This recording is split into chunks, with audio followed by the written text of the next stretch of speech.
Students. सो पिछले lecture में देखो हम लोग रिलेटिव मैक्सिमा मिनिमा कैसे कैलकुलेट करते हैं उसके बारे में बताया था।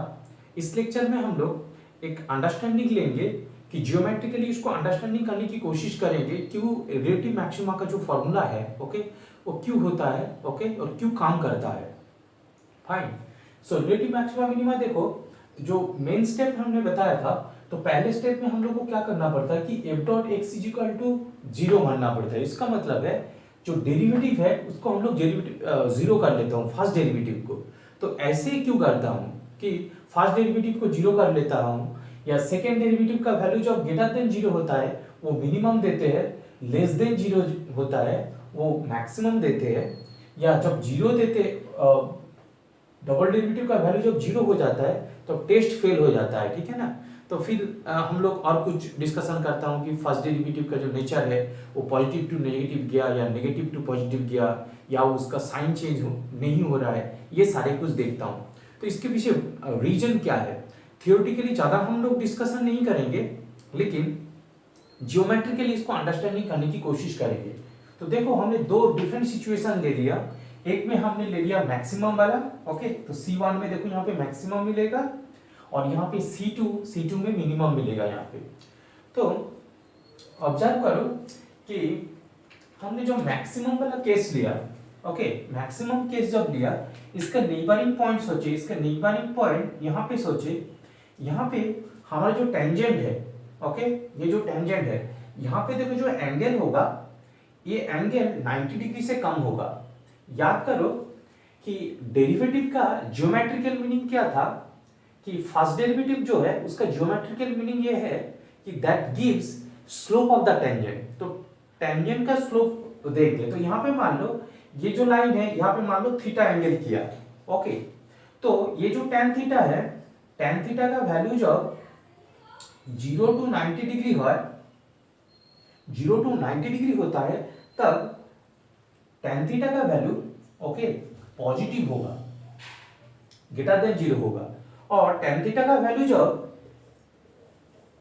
90 डिग्री टू 180 डिग्री होगा, 90 डिग्री टू 180 डिग्री जब tan थीटा का वैल्यू होगा तब 180 डिग्री इसके बीच में जब होगा तब tan थीटा का वैल्यू तुम्हारा नेगेटिव आ जाएगा। इसका मतलब देखो इस पॉइंट में जब हम टेंजेंट लिया, ये कहां पे थीटा लिया, तो यहाँ पे क्या हो जाएगा हमारा पॉजिटिव, तो यहाँ पे क्या होगा पॉजिटिव, और हम यहाँ पे ले, यहाँ पे देखो जो एंगल है, ओके, जो एक्स एक्सिस के साथ जो एंगल होगा यहाँ पे जो एंगल होगा वो एंगल हो जाएगा 90 डिग्री से ज्यादा, तो यहाँ पे हमारा क्या आ जाएगा नेगेटिव, ओके। तो f डॉट एक्स का वैल्यू देखो यहाँ पे पॉजिटिव, यहाँ पे देखो पॉजिटिव पॉजिटिव होता जाएगा, और इधर लो तो इस पॉइंट में लो यहाँ पे आ जाएगा हमारा नेगेटिव, ओके। लेकिन देखो C1 पॉइंट में इसको सोचे, देखो धीरे धीरे हम इसको पॉइंट को आगे बढ़ा, इस पॉइंट में सोचे, फिर ऐसे करते करते इस पॉइंट में हम देखे, इस पॉइंट में ये जो टेंजेंट है ये एक्स एक्सिस की पैरेलल होगा। इसका मतलब है ओके यहाँ पे f डॉट एक्स जीरो है, राइट, ओके। और यहाँ पे देखें जो मिनिमम वाला है, यहाँ पे देखो इस पॉइंट में यहाँ पे मान लो C2 ले लिया, यहाँ पे डेरिवेटिव जो है ये जीरो होगा क्योंकि ये जो टेंजेंट है ये एक्स एक्सिस की पैरेलल होगा, राइट। तो यहाँ पे एक्स एक्सिस की पैरेलल होगा, इसका मतलब जो फर्स्ट डेरिवेटिव है जीरो होगा। तो दोनों केस में चाहे मैक्सिमम हो चाहे मिनिमम हो, दोनों में जो टेंजेंट है वो एक्स एक्सिस की पैरेलल होगा। देखो हमने जो ऑब्जेक्ट जो लिया था, यहाँ पे इस ऑब्जेक्ट पे देखो यहाँ पे मैक्सिमम है, तो इस मैक्सिमम में देखो यहाँ पे हम टेंजेंट सोचे, एक्चुअली 3 डायमेंशन में है, तो यहाँ पे एक्चुअली हम लोग को टेंजेंट प्लेन मिलेगा, राइट। तो यहाँ पे भी हम लोग टेंजेंट प्लेन की एक पोर्शन ले लिया, तो ये जो है यहाँ पे जो टेंजेंट होगा ये जो हॉरिजॉन्टल है उसकी पैरेलल होगा। या हम लोग मिनिमम केस भी ले लूं, यहाँ पे मिनिमम केस में भी ओके यहाँ पे जो है ये हॉरिजॉन्टल होगा, है। तो यहाँ पे 2 डायमेंशन है, तो 2 डायमेंशन में ये एक्स एक्सिस की पैरेलल होता है। तो ये पॉइंट तो अंडरस्टूड हो गया कि ये फर्स्ट डेरिवेटिव क्यों जीरो होता है, फाइन। फिर से एक बार रिपीट कर देता हूँ, फर्स्ट डेरिवेटिव क्यों जीरो हो रहा है कि ये जो पॉइंट है इस पॉइंट में टेंजेंट जो है पैरेलल टू एक्स एक्सिस है, यहाँ पे भी tangent parallel to X axis है, राइट। तो नेक्स्ट पॉइंट क्या है कि हमें देखना होगा कि जो मैक्सिमम है double derivative Q greater than, जो मैक्सिमम है लेस देन जीरो है और जो मिनिमम है तो ग्रेटर देन जीरो है, ये क्यों होता है ये एक बार देखेंगे। देखो यहाँ पे भी देखो मिनिमम की केस में यही होगा कि मिनिमम की केस में हम यहाँ पे ले, मिनिमम की केस में यहाँ पे ले ले, तो यहाँ पे देखो जो एंगल होगा वो 90 डिग्री से ज्यादा होगा, मतलब यहाँ पे स्लोप नेगेटिव, यहाँ पे पॉइंट ले लो तो यहाँ पे क्या होगा देखो 90 डिग्री से कम होगा एंगल, तो यहाँ पे हमारा आ जाएगा पॉजिटिव। तो इसलिए जो मैक्सिमम वाला केस है वहां पे आ जाएगा वैल्यू पॉजिटिव टू नेगेटिव में चेंज होगा, यहाँ पे पॉजिटिव पॉजिटिव पॉजिटिव वैल्यू कम होते होते यहाँ पे जीरो, फिर यहाँ पे नेगेटिव बनता जाएगा, ठीक है। यहाँ पे पॉजिटिव पॉजिटिव वैल्यू एक्चुअली छोटा बनता जाएगा, फिर यहाँ पे जीरो होगा, फिर यहाँ पे नेगेटिवली इसका वैल्यू कम होता जाएगा। और यहाँ पे क्या है देखो, यहाँ पे नेगेटिव, नेगेटिव का वैल्यू धीरे धीरे बढ़ते बढ़ते यहाँ पे जीरो होगा, फिर पॉजिटिव आ जाएगा, पॉजिटिव यहाँ पे बढ़ता जाएगा, राइट, ओके। तो ये नेचर है। देखो हम डेरिवेटिव की बात करें, सेकेंड डेरिवेटिव, सेकेंड डेरिवेटिव हमने C2 में कैलकुलेट कर रहा हूं, तो उसका डेफिनेशन देखो कैसे हो जाएगा, f डबल डॉट C2 हम कैलकुलेट करें तो डेरिवेटिव का डेरिवेटिव है, तो डेफिनेशन के हिसाब से देखो क्या हो जाएगा, limit h tends to 0 f of f dot C2 plus h minus f dot C2 upon h, ये डेफिनेशन के हिसाब से हो जाएगा।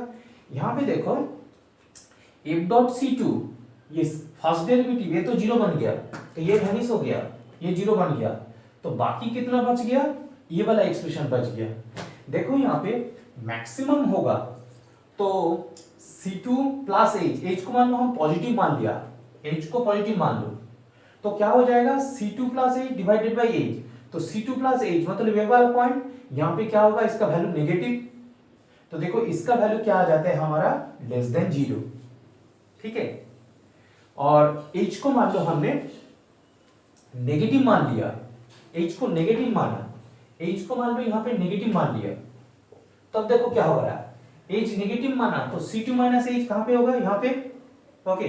तो यहाँ पे क्या हो जाएगा, इसका वैल्यू पॉजिटिव लेकिन ये नेगेटिव, फिर भी ये हो जाएगा नेगेटिव, राइट। तो इसका मतलब हम पॉइंट यहाँ पे ले या पॉइंट यहाँ पे ले तो नेबरिंग पॉइंट में इसका जो वैल्यू है ये नेगेटिव होगा। मिनिमम की केस में देखो चीजें उल्टा हो जाएगा, एक्सप्रेशन सेम होगा, एक्सप्रेशन सेम होगा माइनस एफ डॉट यहाँ पे, अच्छा इस केस में ये C1 लिया था, यहाँ पे C1 होगा सारे जगह में, ओके, यहाँ पे C1 होगा, इस केस में C2 होगा, राइट।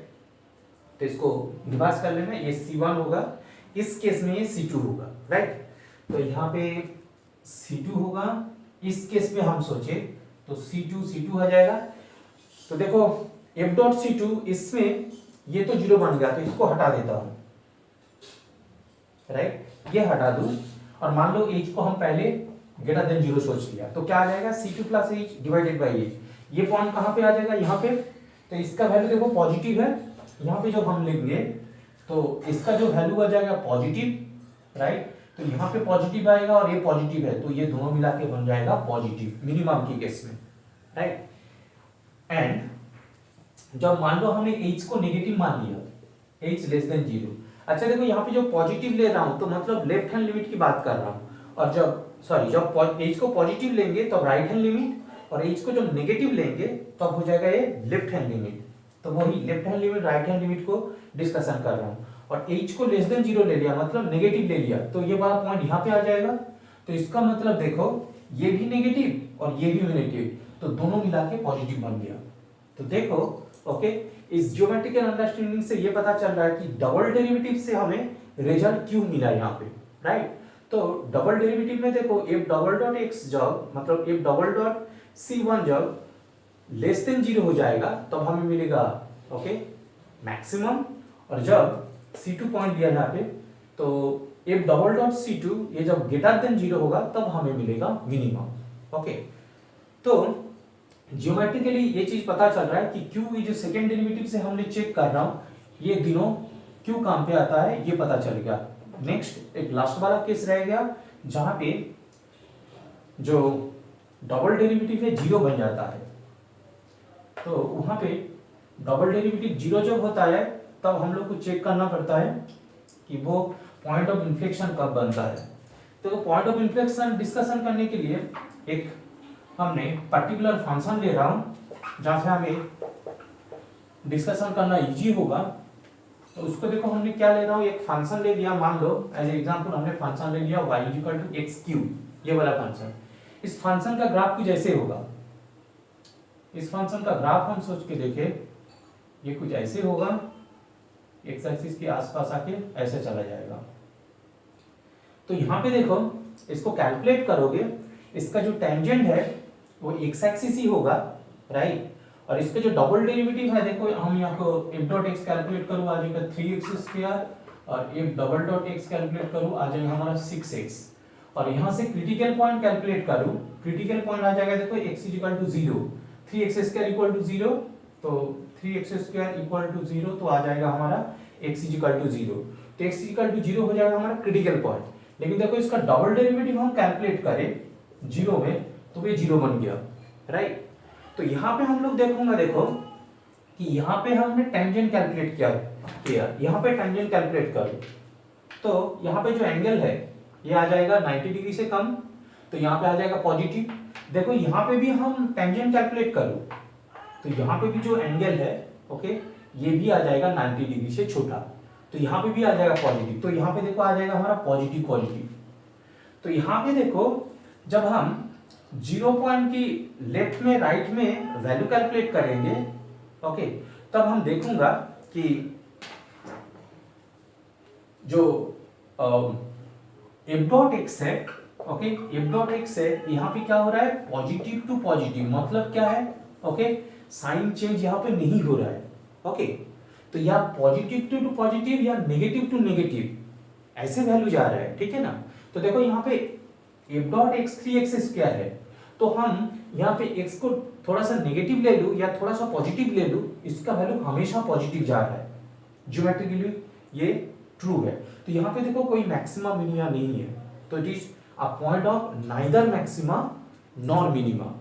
तो इस केस को हम बताएंगे कि ये जो पॉइंट है 0, ये 0 पॉइंट जो है यहाँ पे ये पॉइंट ऑफ इन्फ्लेक्शन है, राइट। तो इस लेक्चर को हम खत्म करेंगे ग्लोबल मैक्सिमा मिनिमा डिस्कशन करके। तो अभी तक जो भी डिस्कशन किया वो रिलेटिव मैक्सिमा मिनिमा के ऊपर डिस्कशन किया, ओके। अभी डिस्कशन करेंगे कि ग्लोबल मैक्सिमा मिनिमा कैसे कैलकुलेट करते हैं। तो ग्लोबल मैक्सिमा मिनिमा में सबसे इंपॉर्टेंट बात जो है, फंक्शन का डोमेन जो है वो स्पेसिफाई कर देंगे। तो पूरा डोमेन के अंदर हमें ग्लोबल मैक्सिमा मिनिमा या एब्सोल्यूट मैक्सिमा मिनिमा कैलकुलेट करना होता है।